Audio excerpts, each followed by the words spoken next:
Welcome to the Adventures in CRE Audio Series. Join Michael Belasco and Spencer Burton as they pull back the curtain on everything commercial real estate and introduce you to some of the top minds in the industry.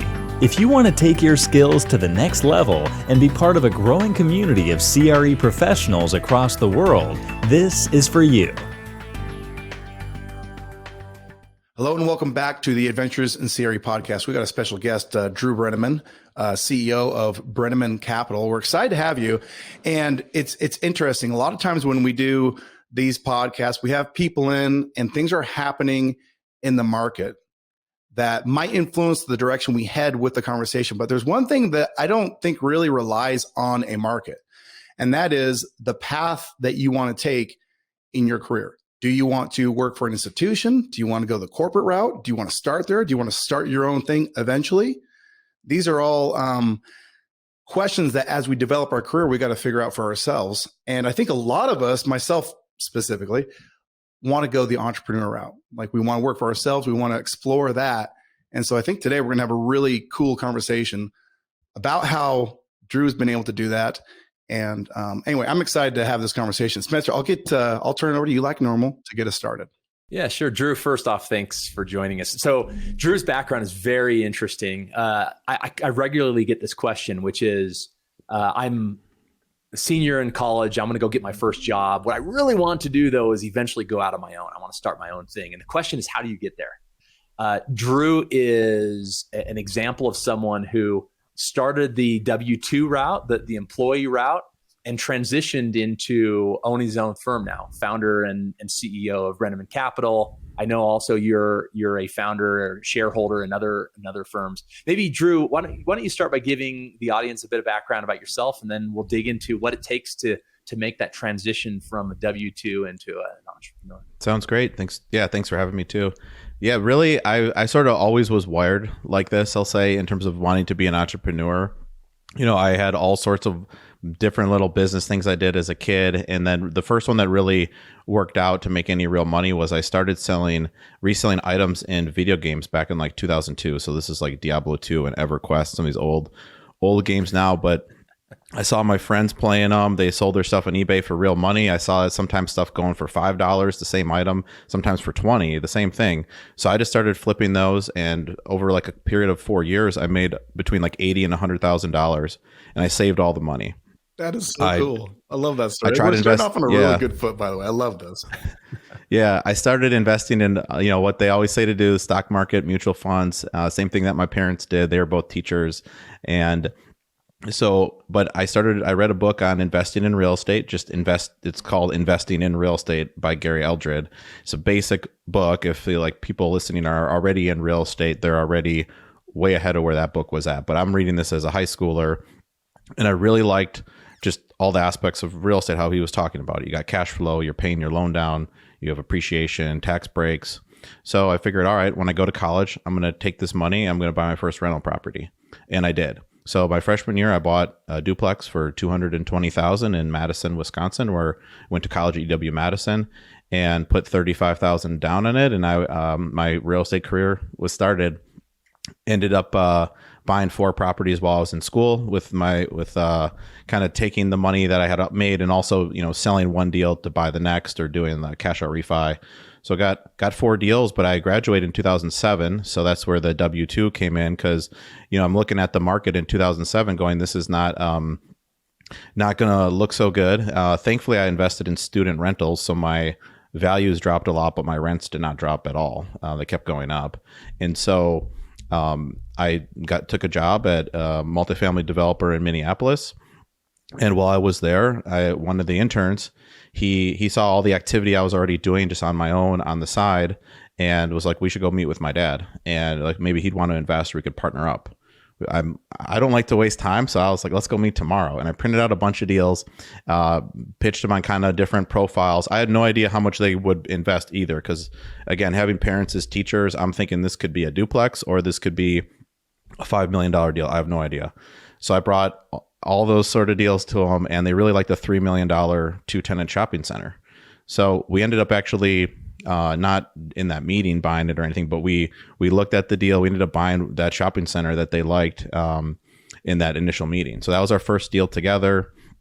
And then in terms of the transition, like from W-2 to full-time back into real estate, for the next 3 years, I kept working my W-2 and continued to run the deals I owned in Madison, Wisconsin. And at this point, had relocated to Illinois for a different job, but I essentially was working 3 jobs. So I had a W-2 in Illinois. I had my own properties that I was self-managing, which was really difficult. I remember we were doing an eviction on one deal, and I literally went to court on my lunch break. So it was, this is like a lot of hustling. And then for the deals we were buying with the family that was in the investor, I'm calling brokers on my lunch break. I'm reading the leases at night, on the weekends. But I kept all 3, and I think that's kind of an important thing until from 2008 to 2011. Then I finally quit. But we had already bought 5 deals with a 6th on the way. So the 3 of us had bought $26 million of property. And then also I had those two of the Madison deals still on my own. So, and you guys will have to just interrupt me. I'll just keep going. You keep going, Drew. This is great. Yeah. I think this will get to a point. Then I have questions that are building. No, it sounds great. Yeah, no, I just want to throw that out there because I just can kind of keep going. But yeah, so then, and that was really kind of the start of, Brandman Capital, all of that, where sort of my side of the equation in those partnerships, we kind of branded that as Breneman Capital. But we ended up buying $100 million of property together, the 3 of us, just not where the dad had thrown in, whatever you would have needed 30, 40 million down to buy that. It was, I think he had invested less than 10 million, but it was just, you buy a deal, you raise the rents, you improve the value, you do a cash out refi, you buy another, or you sell it and do a 1031 into a bigger deal. So I built that portfolio up over a period of 10 or so years, and by 2019 it was $100 million. And then same thing, met another family, kind of a similar scenario. This time a father-in-law and a son-in-law saw what I was doing, and we have bought about $100 million as well together. And then around that same time, I started syndicating deals just to high net worth individuals. So that, and now we focus. I kind of glossed over what we were buying, but it was all, for the most part, multifamily in Chicago from 2013 to 2021. And we did really well on those deals. Our average IRR on the ones we sold was a 25% IRR on a 5-year hold. We did 13 in a row full cash out refinances. That's part of the reason the IRRs were high, because we were pulling out all of our money like within a year. Usually we were buying these core plus deals that were newer, nicer ones, but they weren't being run well. The rents were below market. I mean, it sounds easy, like this kind of profile deal, but I spent all year looking at deals to buy like 1 to 3 deals a year. Then we did buy some deals where they were, 100-year-old buildings already renovated within the last 20 years, but then we could just take them up like another level, redoing kitchens, baths, swapping out appliances. And now today I moved to Austin, Texas, and we focus really more on the Sun Belt now, in Phoenix, Dallas, and Austin multifamily. So that's been kind of the whole run so far. So yeah, it's been it's probably, I was surprised I bought $2 million of property when I was a college student, and it's kind of nuts how it's gone so far. So let's come back. I think an important piece that was missed in the story is, at what point did you go full time as an entrepreneur? Right, you give up the safety blanket of the W-2. What was that moment, and describe what was the catalyst? What allowed you to do that? Well, really, it was putting in the work, ahead of quitting. So if I bought my first deal in 2005, and then got my first job at the start of 2008, and then I quit in 2011, my W-2. So, it was really working at, 1, 2, or 3 sort of different jobs, if you want to call them that, or things on the side for quite a while. And that's been a common theme where people that I know that have quit their jobs as well. I have on my podcast, I had a couple of my Chicago, we'll call them buddies, that had launched their own firms as well. And it was the same story. One of them said he built his whole business while all his friends were watching college football. Another guy, did the same thing I did, except he kept working all of it until he was in his 40s. And now he has like $1 billion multifamily portfolio. But he had a huge portfolio just on the side as being a debt broker. So yeah, I think that's kind of an important part. I thought was sort of doing all of it at the same time to get it built up, because I think it's really difficult to, if let's say I would have not started anything so far and call in 2011 and then just decided I'm going to quit and go out on my own, but I have no deals, I have no track record, I have no partners yet. It would all just have been conversations, and so that I think's a hard. Because yeah, what you asked, it's a common question I get asked too, where it's, how do I go out on my own? And really, like, to me, the answer is you need to start doing it now. So the reason that family in Minnesota invested with me, it wasn't because I just had the best pitch ever or something. I had already bought 4 deals, and it was just, you can get on board with what I'm already doing. So it was already, they saw the activity and, a lot of proof of concept, I guess, at that point, where it wasn't just like a theory. So what was there a metric that you were looking for that you said, when I hit this number, maybe it's distributions back to you, maybe it's a certain size of a portfolio, but when I hit this number, I'm going to quit. Did you have that number in mind? The way I was thinking about it was, maybe once you thought your job was costing you money was the time to go. Where at that point, what I was making on each deal, I needed like a couple of those deals to replace my job, my wages. So I had exceeded that, by the 5th deal, and I still was working. Also, I did see value in what I was learning at the job too. So I wasn't just like in a rush to get out of there. And so, because I had worked at a multifamily developer for just a year, but they did tax credit development. So I learned a lot in that year. And then I worked at a retail developer. And so I learned, everything. I didn't know really anything about commercial property when I started. I learned a lot there. So I wasn't in a rush to get out, but really more my metric was sort of, I feel like this job is costing me money now, meaning whatever I'm getting paid, I think I could make more than that, just reallocating that time to the next deal. Let me jump in real quick. Please. I want to go back because you said something that we kind of glossed over, but I think it is so important, especially right now. I mean, in 2023, when we're going into some economic fun times, I think that there's one thing that you kind of glossed over that people really need to hone in on. And that was the fact that your first investment vehicle, the vehicle that you chose, happened to be student housing, right? Yeah. Right.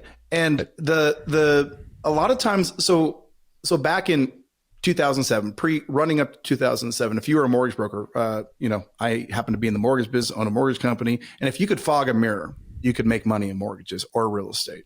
And a lot of that was happening in real estate in the last 2 years. If you were a real estate agent, if you can fog a mirror, you can make money doing this business. But who is it? Warren Buffett that says, when the tide goes out, you see who's wearing the shorts, right? Yeah. Who's naked. Right? That's right. Yeah. You see who's naked. That's right. And so I like the narrowing down on the concept of product market fit. Okay. And so when you were looking at student housing, did you think, oh, I want to buy student housing because there's some security in that type of cash flow vehicle? Was there some thought into, this is the product that I need to do while I'm in school? Any insight into the product market fit that you chose? Well, the honest answer would be no. I think that, because again, I was 19. So a lot of the stuff, folks listening that are working in commercial real estate, that you guys know and work with, like they know way more than I did at that point. And that sounds like a great strategy at the time and for right now, where if the market's choppy and student rentals are going to hold up, which that's been proven as being a good product sector for, when it's recessionary. But there really wasn't, my strategy was actually even more simple than that. It was, I wanted to buy something that was cash flow positive, where at a fair price, which sounds so simple, but that's also what allowed me to do the deals, where if I would have thought, I'm going to be a developer, I'm going to get a deal built, I'm going to do this and this, or I'm going to focus on value add rehabs, there's so many moving pieces. Who knows if I would have ever gotten started. But instead, I found a deal. I figured out how people were valuing these with the gross rent multiplier.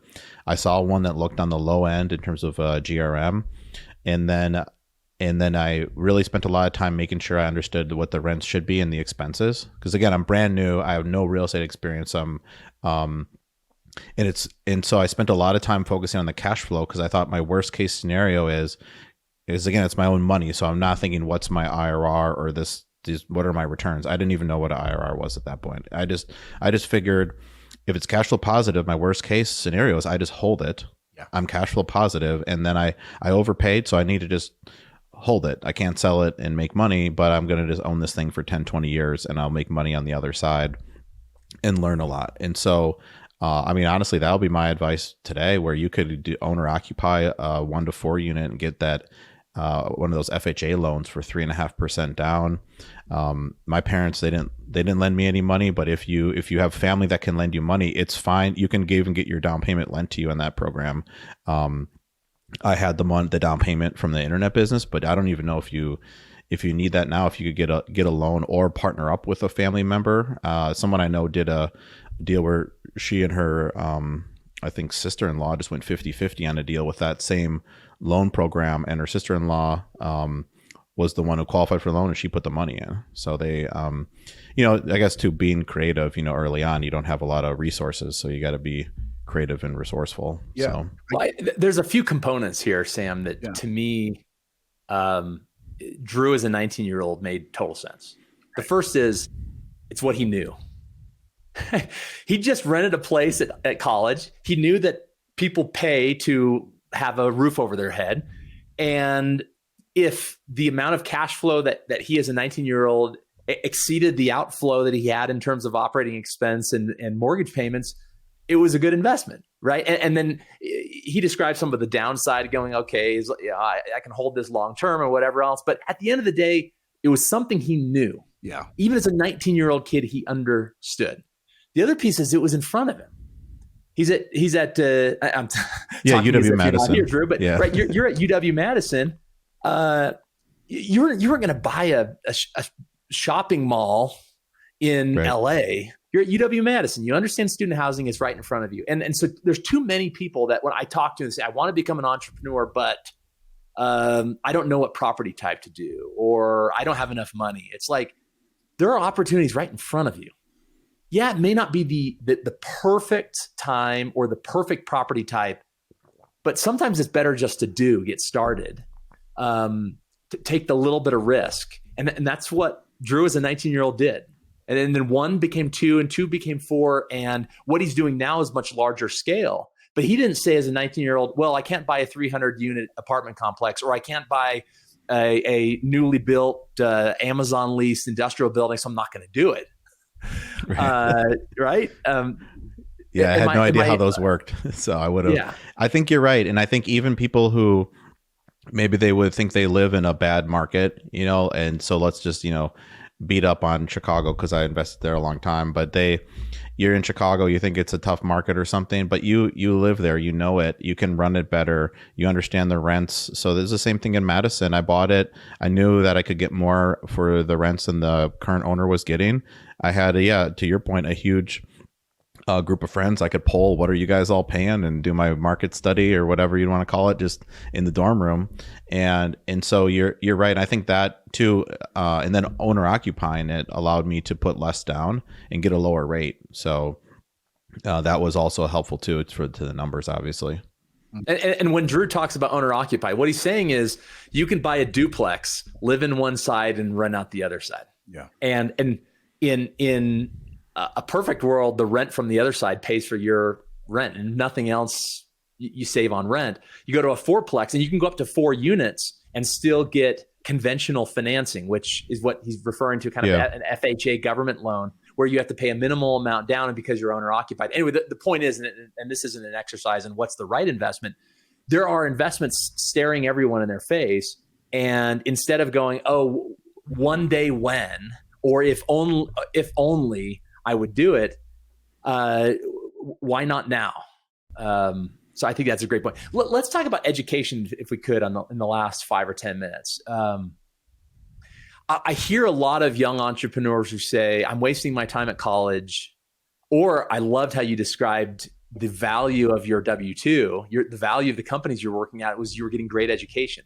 Or put another way, which might be a little rough, is you were learning on someone else's dime. I think that's right. How do you view, or what do you say to people who say how college is a waste of money, working for someone's a waste of money, just get right into it? What do you say to someone who has that view?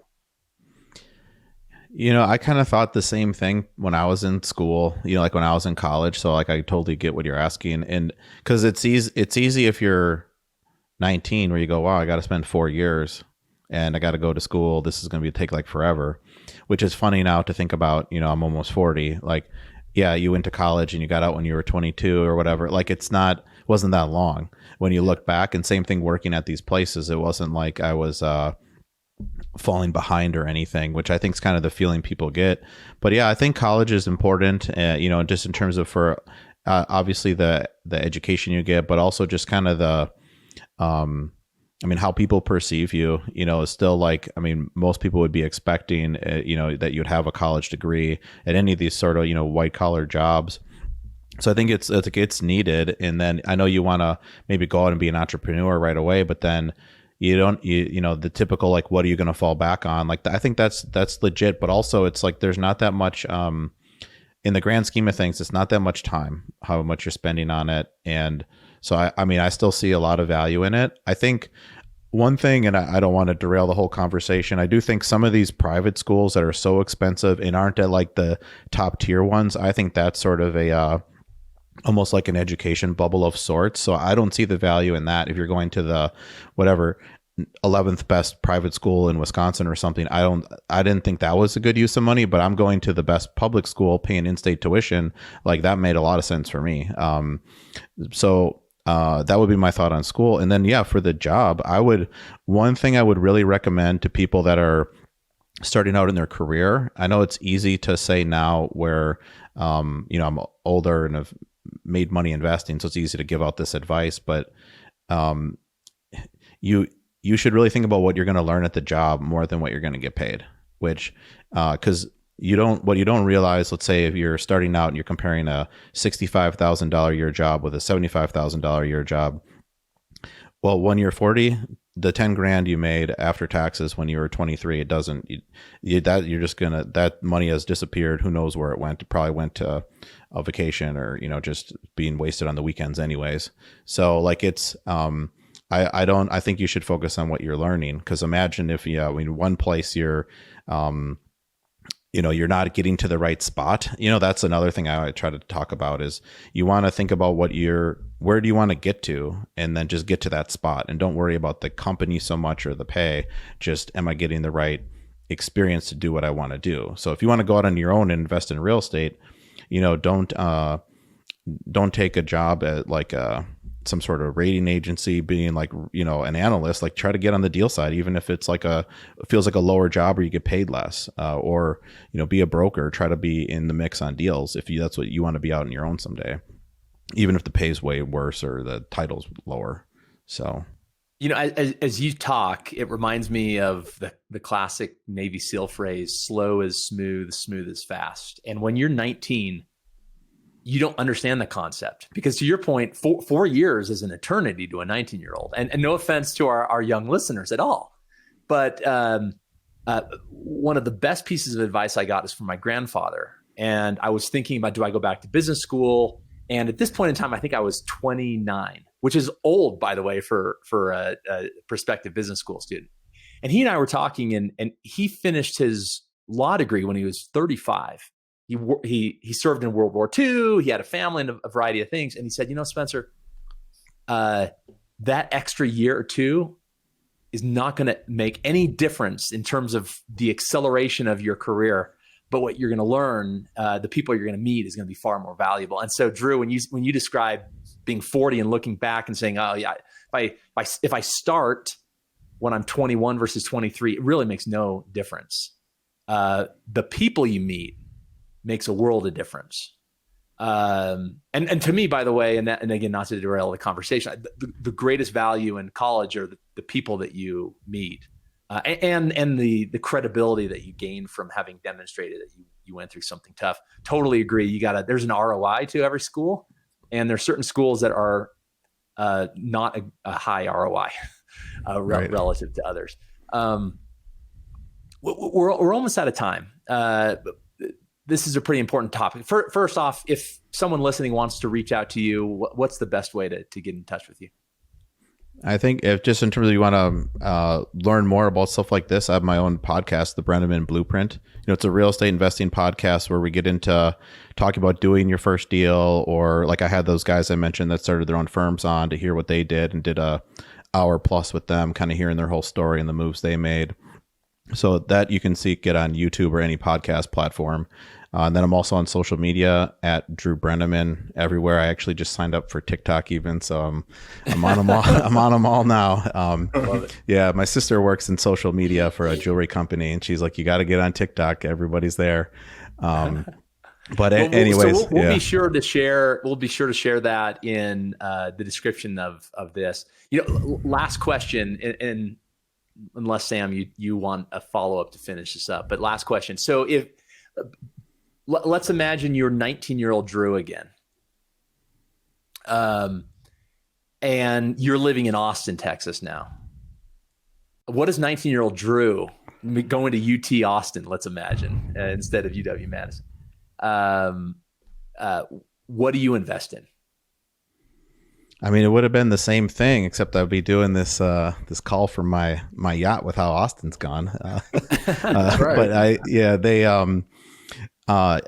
mean, I would have just done the same thing. I'd be like, I'm a student. We got all these properties here. I'd do the same thing. So I don't think there would have been anything different. I didn't realize how easy it was to get a loan initially. So I mean, I had a down payment and I owner occupied. I could have pushed and probably bought more deals. But I mean, I was also a student and figuring it out. So it wasn't, one a year still seemed like a lot. So yeah, would have done the same thing. I just would have, and that's part of the reason I moved here and we shifted our strategy to the Sun Belt is I would have had a giant tailwind behind me where, the Minnesota, in Chicago multifamily markets were mostly where we were buying, it hasn't been a big help. It's been pretty flat. We've created a lot of value on our own, but if we would have done those deals in Phoenix, then the market would have, tripled them as well for us. So would have been nice. Well, Drew, you're an inspiration, and it's fun to hear your story. I'm sure that quite a few people listening can relate. Either they're at the 40-year-old age of the story, or they're young and they're thinking about this. And so, thank you for coming and sharing your insights. Yeah. Sam, I'll let you give the last word and wrap us up. Yeah, this has been a fun podcast. Entrepreneurism is a near and dear to my heart, and I think everything there's so many lessons that, as Drew, you were sharing just the different things you went through, and starting the business, growing it, that I just thought, oh man, yeah, just work hard, always learn. Going to school is important, but once you're done with school, you can't ever stop learning. Getting experience, that's important. Sacrificing what you want most for what you want now. Like right now, I don't want to work 3 jobs. Well, you got to sacrifice, because the thing I want most is out in the future. And so that's what it takes. That's what it takes to be an entrepreneur. And so this has been a lot of fun for me to just even go down some of my own memory lane and just replay those same experiences myself. So thanks for coming. And for the listener, thanks for listening. And we'll see you on the next episode. Thanks for tuning into this episode of the Adventures in CRE Audio Series. For show notes and additional resources, head over to www.adventuresincre.com/audio series.